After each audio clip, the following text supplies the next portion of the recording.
The Dolby Atmos demo session included in Pro Tools can help you to understand how to structure and work with an Atmos mixing project using the internal Dolby Atmos renderer introduced in the 2023.12 release. To load the session, open the Pro Tools dashboard, switch to the Getting Started tab and click on Open Dolby Atmos Demo. Pro Tools will tell you that the session requires the Dolby Atmos renderer and asks if you'd like to enable it. Click Yes. Without any further configuration, the Atmos renderer in Pro Tools will play back the session via your default monitor path.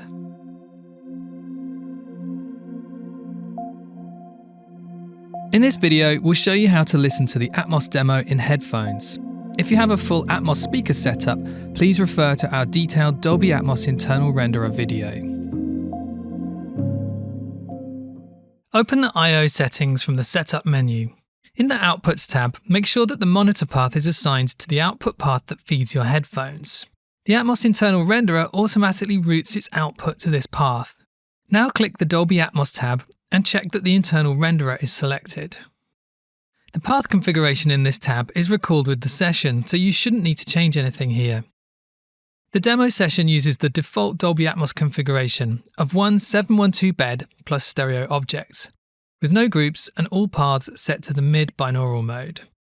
Click OK to save your changes, then open the Dolby Atmos renderer window. You can now choose your monitoring format from the menu in the top bar. This shows your default monitor path and any downmix options, which you can switch between at any time. In this case, we've chosen only a stereo monitor path, so our choices are 2.0 and binaural. Choose binaural. In binaural mode, the Atmos renderer generates a headphone output that simulates the three-dimensional experience of listening in a multi-speaker spatial environment.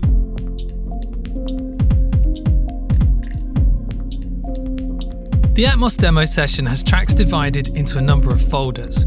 You can open the folders to see the individual tracks and see how they are routed. With the Atmos renderer active, tracks have an additional objects section next to the I/O selectors. Tracks can be routed to Atmos beds from the standard output selector and to object paths from the object selector. Notice that some tracks are assigned to both and can be switched in real time between the two. The Atmos renderer window provides a visual representation of activity in the bed and object channels, and the 3D positions of the objects. Let's look at a couple of interesting creative choices in this mix. The main drum elements here, kick and claps, are routed to the bed. However, they can still be panned in interesting spatial ways.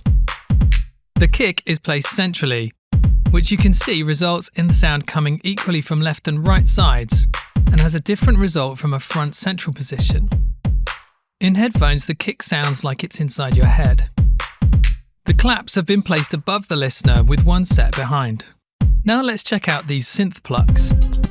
They've been set as an object with an automated pan that follows a figure-of-8 path around the listener. This track has a send to delay and reverb effects, and the stereo output of these has also been panned as objects with their own movement.